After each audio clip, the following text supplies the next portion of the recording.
You are about to become a witness. Captured on camera. They could be your neighbors, or family, or friends, and you might never know their secret. They are hoarders. I've had this plastic bag since August. The store overcharged me for these rice cakes, and somewhere I have the receipt. And I had like thousands of gum wrappers. You know, I was thinking there might be some scenario where you might desperately need a gum wrapper. And these movies were from last March and April, but they have nice little write-ups on the movies, so I can't quite throw this away either. But I don't like this. Some little kid from a cartoon, but I can't get rid of it. I don't like it. They hate what they do. Their clutter and filth completely take over, but they just can't stop collecting. A refrigerator in need of defrosting. In some cases, the stuff is stacked up in a room like this. It's this deep. Why do they do it? Is there help?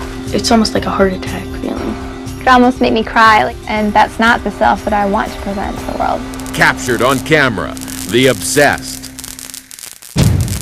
They keep newspapers, coffee cans, empty food containers. Anything the rest of us might call junk can become a prized possession to someone who hoards. Many of them keep their disorder a secret and are found out only when their problem affects the health and safety of others. Now you can look around and you see a lot of stuff in here, and the question is, what's really necessary?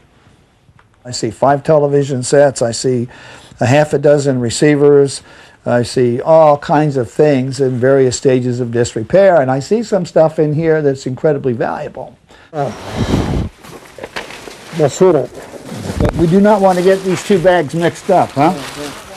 In New York City, one man has forged a lucrative career cleaning the homes of people who hoard and were told to clean up or get out. That's dried clam chowder, and that's no joke. This came out of one of my clients' kitchens.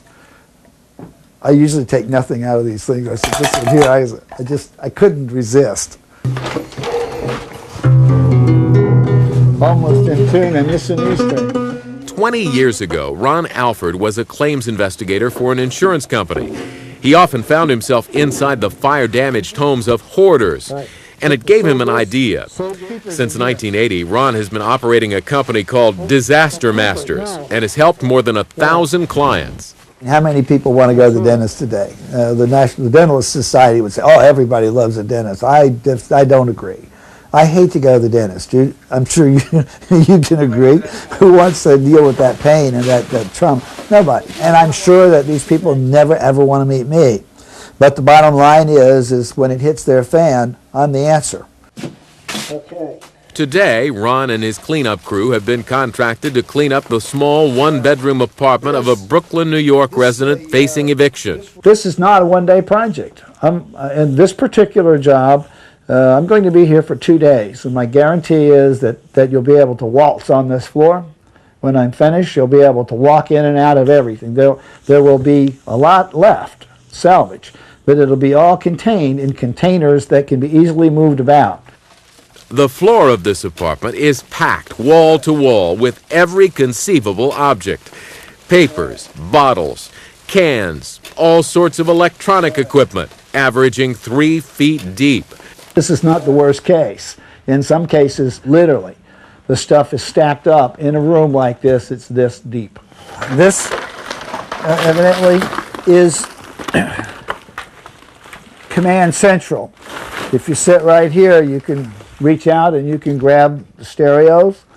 You can look at television with the remote control. There's a VCR right here. So I literally can sit in this one central place.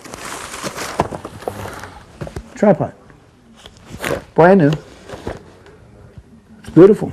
These items with clientele that are often secretive and uncooperative, Ron usually gets his jobs by indirect word of mouth from social workers, judges, or lawyers. We usually run into these people because some legal system is about to come down on them. Either the landlord is going to throw them out because of their disposophobic behavior, or they've found out that they're a fire hazard, or they're harboring cats or dogs or some sort of thing that the rest of the world is not going to put up with. When Ron arrived at this apartment, he discovered that the occupant had not exactly been living alone. There's probably a few 100,000 roaches in here. The question is, are we going to exterminate the roaches? The answer is no, we're not. The reason is, when I'm finished with this job, the roaches have already heard that I'm on my way, so they're packing in their bags now and they're moving out laterally and vertically. Ron's jobs call for a strong stomach, but sometimes a little bravery is needed. Yeah, you want to take a chance? Columbus took a chance. There you are. A refrigerator in need of defrosting. The occupant of this apartment managed to live this way for several years without anyone noticing. Classic. The stigma of this disorder drives many people to keep their personal lives a secret. When that person that lives here goes outside, you'd never know in a million years if they live like this. They're handsome, they're good looking, they smell good, they look good, they're dressed oftentimes to the nines. I've seen some people that were absolutely impeccable. I mean, absolutely impeccable. Took them 2-3 hours to get dressed, to find all their stuff, and then finally, but once they walked out that door, it's like getting on stage. It was a whole new world. And then they came home. Different story.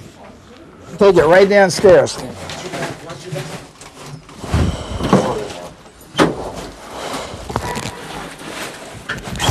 That's a first.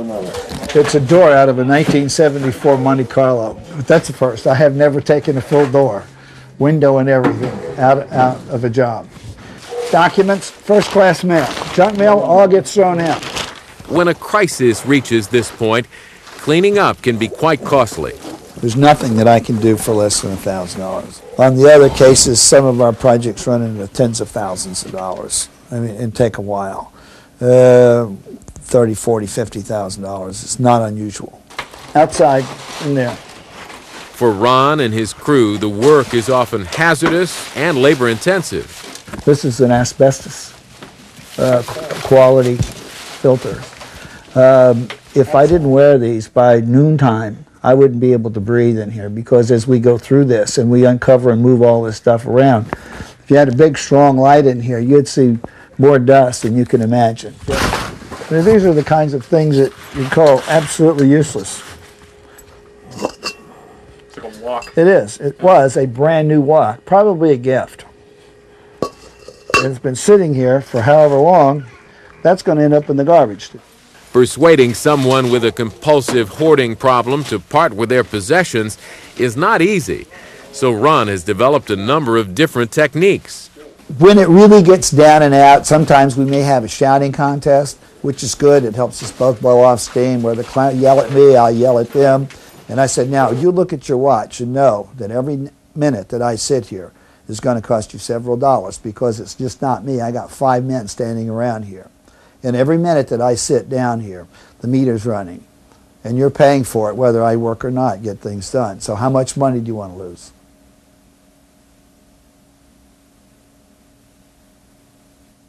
You see, silence works. It's deadly.